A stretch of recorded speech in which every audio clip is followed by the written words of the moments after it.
Hello po Sir Van. Silent listener lang po ako sa channel nyo. Nung una talaga wala akong balak na mag-send ng kwento ko.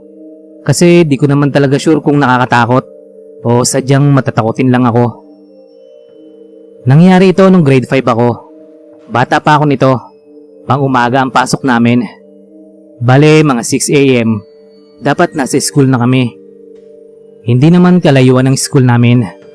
Siguro mga 15 to 20 minutes na paglalakad lang. Hindi na din ako hinahatid ni mama noon. Kasi kasabay ko naman lagi ang mga kapitbahay namin. Kadalasan, 5:20 AM ang alis naming magkakaibigan. Isang umaga, masyado ata akong napaaga ng labas. 4:40 pa lang ata noon. Nasa looban kasi kami. Bali, lalabas pa ako ng iskinita para doon maghintay sa mga kaibigan ko. Nauna nga ako sa tapat ng tindahan kung saan kami magkikita ng mga kasabay ko. Pero dahil masyado akong maaga, wala pang tao kundi ako lang. Yung tindahan naman ay bukas, pero wala yung bantay. Nasa loob pa yata ng bahay. Kaya ako lang talaga ang nasa labas noon. Nilalamig din ako nung mga oras na yun, kasi magde-December noon. Umupo ako sa upuan ng tindahan habang naghihintay sa mga kaibigan ko. Medyo madilim pa noon. Tapos ang madidinig mo lang ay yung ingay ng mga kuliglig. Maya-maya, may napansin akong taong nakatayo doon sa kabilang kanto. Malayo-layo siya sa akin, pero kita ko na nakatayo lang siya doon at nakatitig sa iskinita. Hindi yun yung iskinitang papuntang bahay namin. Bale, ibang iskinita siya. Hindi ko siya pinansin kasi baka kapitbahay lang namin. Pero yung suot niya, parang naka-jacket. Tapos yung buhok niya ay napakagulo. Kahit medyo malayo ako noon, mahahalata mong sabog-sabog ang buhok niya. Hindi ko siya pinansin at naghintay lang ako sa mga kaibigan ko. Pero ilang minuto na ang lumipas, yung tao na nakatayo doon, hindi siya gumagalaw at nakatingin lang talaga siya sa iskinita. Nagtataka na ako kasi hindi nga siya gumagalaw. Kaya habang nakaupo ako, tinitigan ko talaga siya. Hinintay kong gumalaw siya. Ilang minuto din ang lumipas, pero wala pa rin galawan yung taong nakatayo na yon. Medyo nakakaramdam na rin ako ng takot kasi napaka-creepy nung taong nakatayo lang at walang ginagawa. Maya-maya pa, habang tinititigan ko siya, bigla siyang lumingon sa akin. Bigla akong iniwas yung tingin ko, tapos sumipol-sipol para kunyari hindi ko siya napansin. Pero nung binalik ko yung tingin ko sa kanya, nakatitig pa rin siya sa akin. Walang galawan. Nakatingin lang siya talaga sa direksyon ko. Natatakot ako sa tao na yon. Hindi ko nga alam kung babae o lalaki siya. Kaya ang ginawa ko, tumayo ako. Tapos naglakad papunta sa iskinita namin. Nung nakaliko na ako doon, napatakbo ako pauwi ng bahay. Kinalabog ko talaga pintuan namin para papasukin ako sa bahay. Galit na galit akong pinagbuksan ni mama ng pinto. Pero nung nakita niya na namumutla ako, hindi na ako pinagalitan. Nagtanong na lang siya kung anong nangyari sa akin. Tapos kinuwento ko sa kanya. Hindi na ako lumalabas noon at hinihintay ko na lang na sunduin ako ng mga kaibigan ko. After nung nangyari na yon, hindi na ako maaga lumabas ng bahay. Lumalabas na lang ako kapag alam kong may nauna na sa akin sa tindahan. Hindi ko naman po sinasabing multo o kung anong nilalang ang nakita ko. Di ko rin po sure, baka tao naman pala talaga yon. At baka lasing lang kaya ganun ang kilos. Pero para sa akin, ang creepy lang kasi niya at ang weirdo. Ayun lang po Sir Van. Maraming salamat po.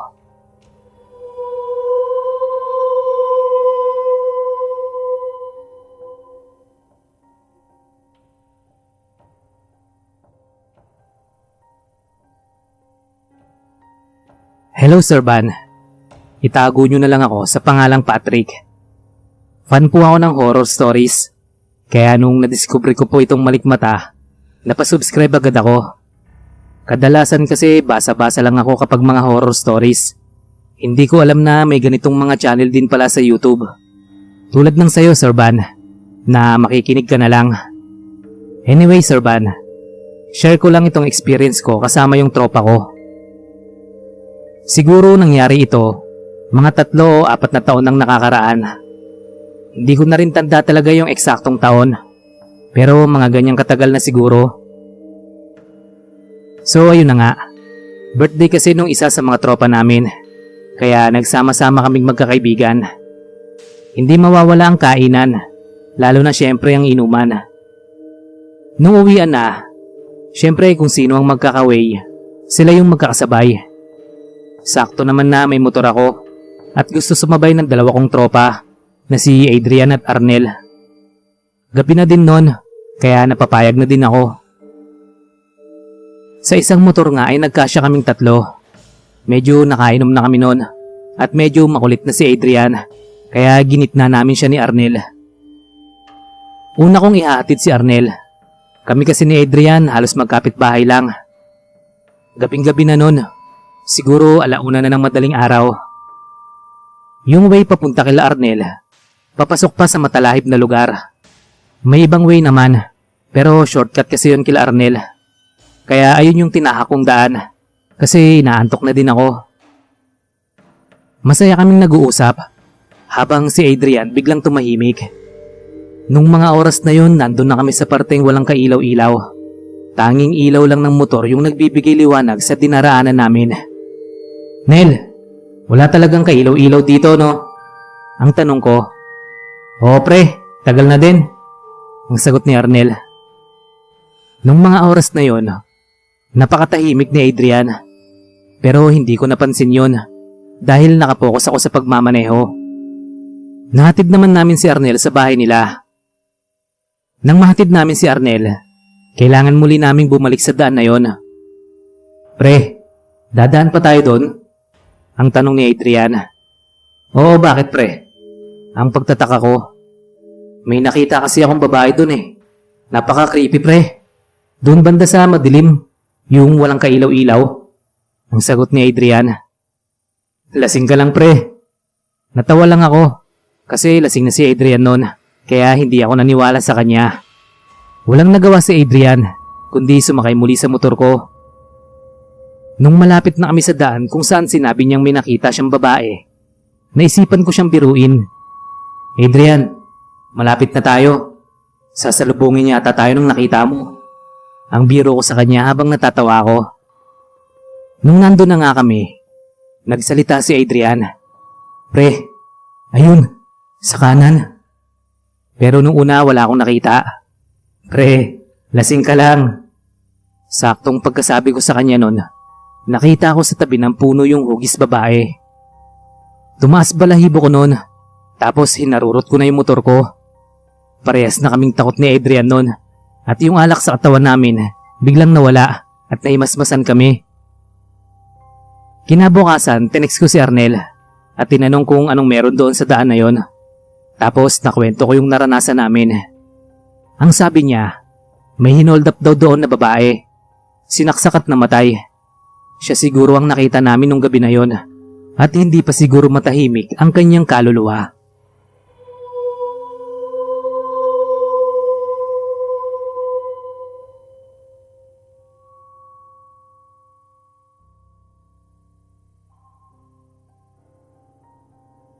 Magandang gabi po, Sir Van. Ako si Elvira. Share ko lang po itong maikling nakakatakot na kwento ko.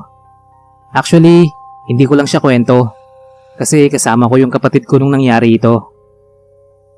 Bale, nangyari ito, Sir Van, nung mga 13 o 14 years old pa lang ako. Tapos yung kapatid kong si Mimi ay 7 o 8 taon na siya noon. Tuwing umaga talaga noon, gustong gusto naming lumabas ni Mimi para bumili ng pandesal. Araw-araw yon, kaya sanay na kaming lumabas ng mga 5 ng umaga. Bihira lang kasi may dumaan na nagtitinda ng pandesal sa amin. Tsaka masarap yung pandesal na binibilhan namin. Hindi naman siya kalayuan. Siguro mga 10 minutes na lakad bago kami makarating doon. Isang umaga, matik na yan na bibigyan kami ni Mama ng pera para bumili kami ng pandesal. Lumabas kami ng bahay. Wala pang 5 noon at pasikat pa lang ang araw at wala pang katao-tao sa labas. Kung meron man, paisa-isa lang. Masaya kaming naglalakad ni Mimi. Nakasanayan na kasi namin gawin yon tuwing umaga. Nang may makasalubong kaming babae. Hindi pamilyar yung mukha at first time ko siyang nakita. At napaka-weirdo dahil walang ekspresyon yung mukha niya. Poker face lang at diretso lang na nakatingin. Nakasalubong namin siya. Dire-diretso lang ang lakad ng babae at ganun din kami ni Mimi. Maya-maya pa, biglang nagsalita si Mimi nung paglagpas ng babae. Ate, galing naman nung babae. Nagtaka ako at natanong si Mimi. Ha? Bakit? Kasi hindi sumasayad yung paa niya sa lupa. Ang sagot ni Mimi. Tumaas balahibo ko noon nung madinig ko yung sinabi ng kapatid ko. Napalingon agad ako para tignan yung babae. Pero wala na at hindi ko na siya nakita kung saan siya nagpunta. Nakakapagtaka din dahil wala naman siyang lilikuan doon at kilala ko ang malalapit na bahay. Kaya imposibleng pumasok yung babae sa isa sa mga bahay ng kapitbahay namin at napakabilis naman niyang nawala. Napabilis ang lakad ko noon nang mapagtanto kong hindi ata tao ang nakasalubong namin. Kaya hinawakan ko ang kapatid ko at napabilis ang paglalakad namin. Hindi naman siguro sinungaling ang kapatid ko kasi ang bata niya pa noon. Nitong ang nakaraan nabanggit ko ulit sa kanya yon bago ko iset itong kwento ko sa iyo, Sir Van. Ang sabi niya, naaalala niya pa rin daw hanggang ngayon yung babaeng hindi sumasayad ang paa sa lupa. Napansin niya daw yon dahil hindi gumagalaw ang binti ng babae. Kaya napatingin siya sa paa at doon niya nakita na hindi tumatama ang paa nito sa lupa. Nasabi nga din ng kapatid ko na nung bata pa siya, manghang-mangha siya sa nakita niya. Pero ngayong malaki na siya, kinikilabutan siya kapag naaalala niya yung nangyari na yon. Yun lamang po, Sir Van. Maraming salamat po.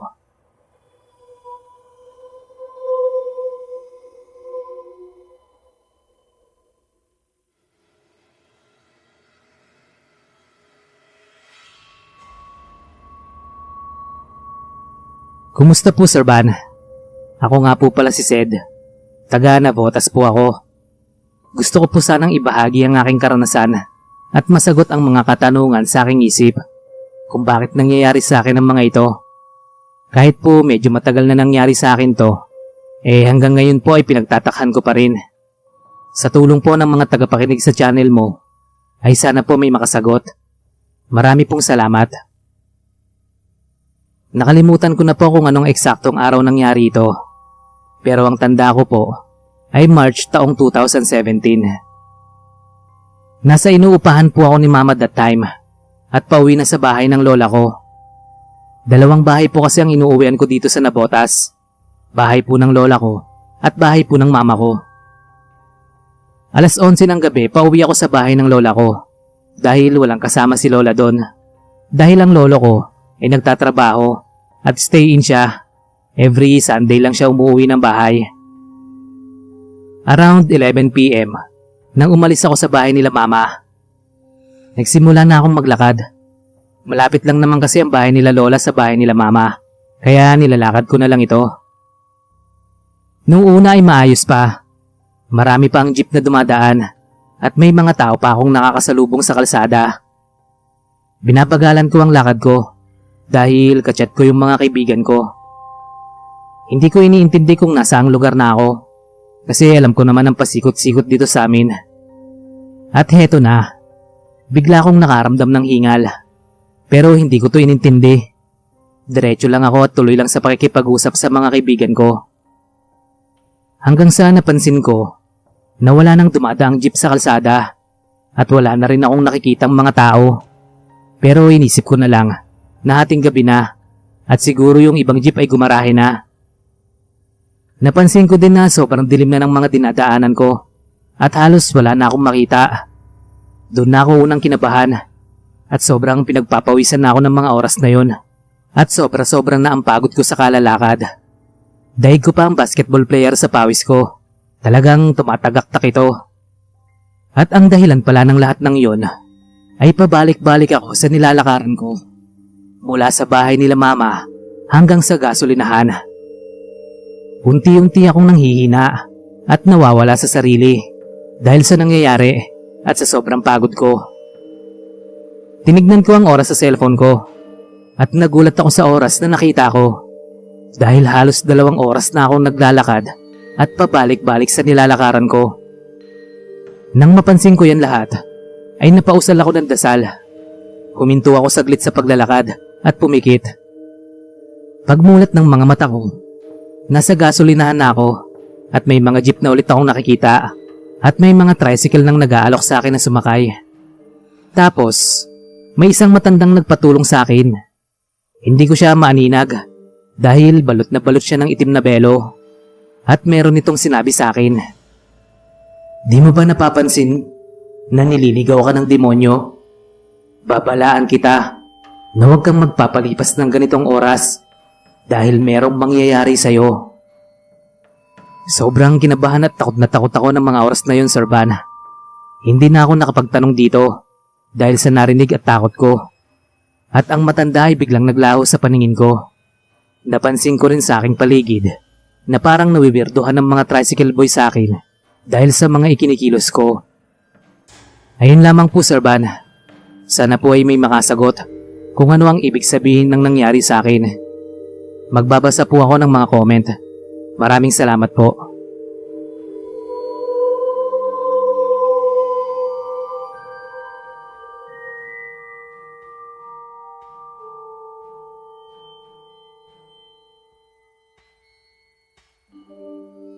Good day, Sir Van. Ako nga po pala si Pink. Ang kwentong ibabahagi ko ay nangyari noong nagbakasyon kami ng family ko sa province nila Papa. Hindi ko na lang po babanggitin kung saan. Halos 12 oras po ang biyahe namin papunta via land travel. Umalis kami ng bahay noon ng mga 11 ng gabi para saktong tanghalian ay makarating na kami sa bahay nila Lola na nanay ni Papa. 5 kami sa kotse. Ako, si Mama, si Kuya, si Papa na driver namin, at si Tito na kapatid ni Papa at kapalitan niya sa pagmamaneho kapag inaantok na siya sa biyahe. Dahil nga sa haba ng biyahe namin, ay kakailanganin talaga ni Papa ng kapalitan dahil hindi na niya kaya ang ganong kahabang biyahe dahil matanda na rin ito. Habang nasa biyahe ay nakatulog ako. Naalimpungatan na lang ako dahil naiihi ako. Pagising ko, napansin kong tulog ang lahat ng kasama ko, maliban siyempre kay Papa. Napatingin ako sa dinadaanan namin. Sobrang dilim, tapos wala kaming kasabay na ibang sasakyan. May mga nakakasalubong naman kaming sasakyan, pero sobrang dalang. Magpapaalam sana ako kay Papa na kung pwede ay ihinto niya kung may gasolinahan kaming madadaanan para makaihi ako. Pero nagulat ako kay Papa nang bigla siyang napamura sabay hampas pa sa manibela. Bakit pa? Tanong ko. Sabi niya, nakalimutan kong bumusina dun sa malaking puno na nadaanan natin kanina. Nagtaka ako, bakit kailangan pang bumusina? Tanong ko pa sa isip ko. Pero hindi ako nakatiis, kaya tinanong ko na rin si Papa kung bakit kailangan bumusina. Kilala kasi yung malaking puno na yon, Nak. Ang sabi-sabi, kapag dadaan ka sa punong yon, kailangan mong bumusina. Parang makikiraan ka, parang respeto sa nakatira doon, at para hindi magpakita o makisabay sa iyo yung nakatirang babae doon. Pagkasabi ni Papa noon, ay nagtayuan ang lahat ng buhok ko sa katawan. Sobrang kinilabutan talaga ako noon. Tapos naisip ko pa na baka nga magpakita o makisabay sa amin yung sinasabi niyang babae. Dahil hindi nga siya nakapagbusina pagdaan namin doon. Takot na takot ako noon, lalo pat sobrang dilim ng daan. Puro puno at talahib lang ang makikita mo na natatamaan ng headlight ng kotse namin. Tapos sobrang dalang pa ng mga makakasalubong mong sasakyan at wala nga kaming kasabay na bumabiyahe noon. Parang nag-iisa lang ang sasakyan namin na bumabiyahe sa daang yon. Kaya talagang matatakot ka. Hindi na ako nagtanong pa kay Papa kasi baka kung ano pang makwento niya. At baka maihina ako sa pants ko pag nagkataon. Kaya tumahimik na lang ako. Ganon din si Papa. Pero hindi ako mapakali. Hindi dahil sa naiihi ako, kundi dahil naiisip ko yung sinabi ni Papa. Ewan ko ba, kahit anong gawin ko naglalaro pa rin sa isip ko yung kwento niya. Kaya panay ang linga ako sa paligid at sa loob ng aming sasakyan kahit natatakot na ako.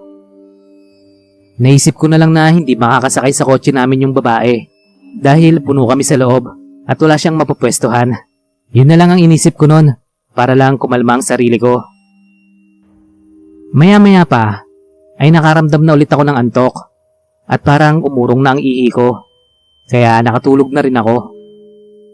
Nagising ako sa pagtapik sa akin ni Mama. Pagtingin ko ay nasa gasolinahan na pala kami. 3 AM na noon pagtingin ko sa relo ko.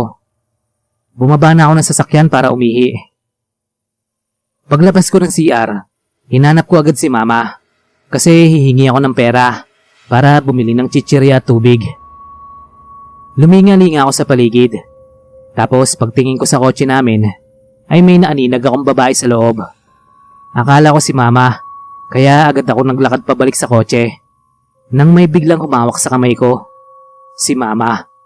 "Nak, may gusto ka bang bilhin?" Tanong niya. Natulala ako saglit habang nakatitig kay Mama. Tapos binalikan ko ng tingin yung kotse namin at wala na yung babaeng nakita ko. Binaliwala ko na lang kasi baka namalikmata lang ako at baka dahil lang pagod sa biyahe. Fast forward po. Bumiyahe na ulit kami at si Tito na ang nag-drive para si Papa naman ang matutulog dahil mahaba-haba pa ang lalakbay namin. Hanggang sa makarating na nga kami sa bahay nila Lola. Kinagabihan, nilagnat ako. Ang sabi nila Papa, baka dahil lang sa mahabang biyahe. Baka hindi sanay ang katawan ko sa ganon, kaya ako nilagnat. So pinainom na nila ako ng gamot, tapos pinagpahinga na rin. Mga ilang minuto pa lang akong natutulog. Nagising ako dahil sa tunog ng phone ko na may nagchat-chat. Hindi ko pala napatay yung data. So I check my phone. Tapos habang nagbabasa ako ng mga chat sa GC namin ng mga classmates ko, naninag ko sa peripheral vision ko na may nakatayong tao sa paanan ng higaan ko. Akala ko nung una si Lola kasi lagi siya nakabistida at ayun yung suot nung nakikita ko. Pero hindi ko tinignan directly. Basta nakatutok lang ako sa phone ko noon. Hindi ko pinansin kasi nga busy ako kakachat. At isa pa, ganun naman kasi si Lola. Madalas niya kami tinitignan ni Kuya kapag natutulog na nung mga bata pa kami. Kaya hindi ko nalang pinansin. So tumagilid ako ng higa. Hindi ko na nakikita sa peripheral vision ko si Lola. Hanggang sa nakatulog ulit ako. Mga bandang madaling araw na. Nagising muli ako para umihi. Pagmulat ko ng mga mata ko, nakita ko na naman yung nakatayo sa paanan ko. Napasigaw ako nun sa takot. Kasi pagtingin ko, hindi yun si Lola. Hindi ko kilala yung babae na yun. Nagtalokbong ako ng kumot at unan sa mukha ko. Tapos nanginginig ako nun sa takot. Hanggang sa naihina nga ako sa short ko. Tapos, ginising ako ni Kuya. Kasi nararamdaman daw niyang umuuga yung kama. Dahil sa panginginig ko. Kaya siya nagising. Tinanong niya ako kung bakit ako nanginginig na parang takot na takot. Siya nga po pala, Sir Van. Double deck po yung kama namin. Si Kuya sa ibaba ng kama at ako sa itaas. Kaya nakakapagtakang may nakatayong babae sa paanan ko. Ibig sabihin, nakalutang siya. So ayun na nga po. Bumaba ako ng kama at nagpunta sa kwarto nila Papa kasama ko si Kuya. At ikinuwento ko sa kanila ang nangyari sa akin. Kinaumagahan po noon pinatawas ako nila Papa sa kakilala ni Lola na magaling namang tatawas sa lugar nila. Nabilib pa nga ako noon kasi first time kong maka-experience ng ganon. Matapos magtunaw ng kandila sa kutsara ng mang tatawas, ay isinalin niya ito sa tubig. Tapos unti-unting may nabubuong imahe dun sa kandila. Kinuha niya yung tumigas na kandila, tapos inangat niya. Tapos sabi niya, "May nakikita akong babae at puno. Sinundan kayo ng isang babaeng nakatira sa puno. Baka may nadaanan kayong lugar at may sumama sa inyo papunta rito." Napamura na naman si Papa nun. Kasi alam niya ang tinutukoy ng mang tatawas. Natakot din ako noon kasi alam ko rin ang tinutukoy niya syempre. Matapos akong gamutin at bigyan ng mga inuming mga halamang gamot, ay umuwi na rin yung mang tatawas. Pagka uwi niya ay nagdasal kami ng family ko. Tapos nag-alay sila Lola ng kung anong mga pagkain at itlog. Kaya lumipas ang araw na yon nang wala namang kakaibang nangyari sa akin. Umokay na rin ang pakiramdam ko. Fast forward po. Nung pauwi na kami, dumaan ulit kami dun sa puno na sinasabi ni Papa. Pero this time, sinigurado ni Papa na makakapagbusina siya sa pagdaan namin doon. At habang papalapit kami doon sa puno, ay nagdadasal kami at nagsabing makikiraan lang po. Nang makalagpas na kami sa puno, nilingon ko ito sa huling pagkakataon na dapat ay hindi ko na ginawa pa. Dahil nung paglingon ko, ay nakita kong muli yung babae na masama ang titig sa akin.